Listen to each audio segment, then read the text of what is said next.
Magandang araw, halina't alamin natin ang opinyon ng iba't ibang taong aking i-interviewin sa araw na ito kung gaano nga ba kahalaga ang buhay ni Rizal or gaano kahalaga pag-aralan ng buhay ni Rizal sa panahon natin ngayon.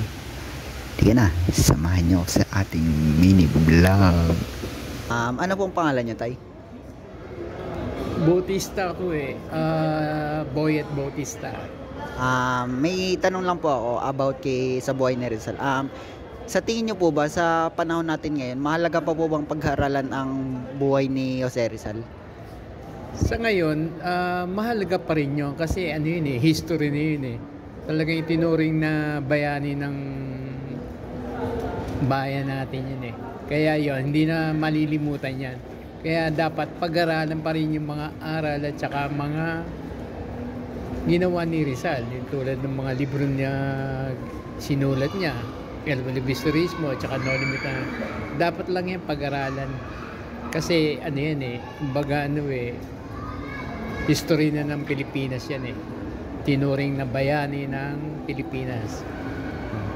Thank you po. Ano po ang pangalan niyo? Shilane Jinky Smith Perillo.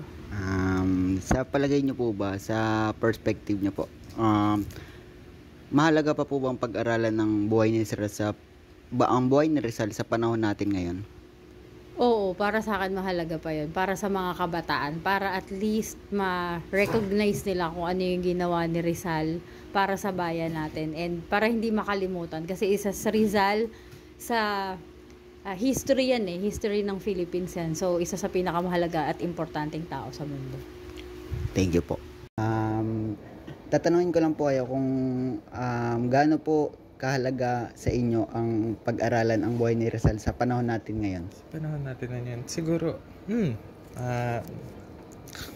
mas magandang pag-aralan ang buhay ni Rizal, lalo na nakikita yung historical works niya na magandang pag-aralan na madaming Filipino na hindi pa nakakaalam.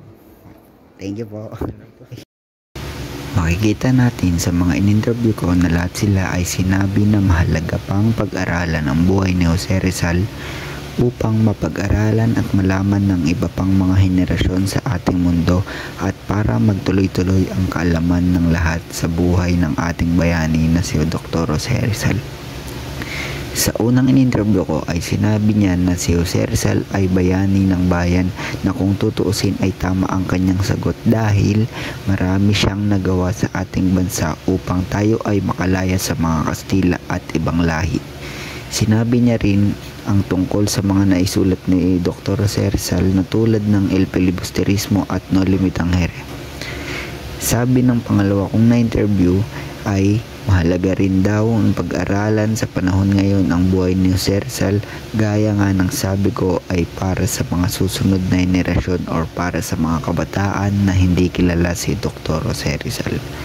At sa panghuli ay mahalaga rin daw na pag-aralan nito marahil si Jose Rizal ay isa sa mga historical o makasaysayan na hindi talaga natin ito malilimutan dahil sa kanyang mga nagawa o ginawa sa ating bansa.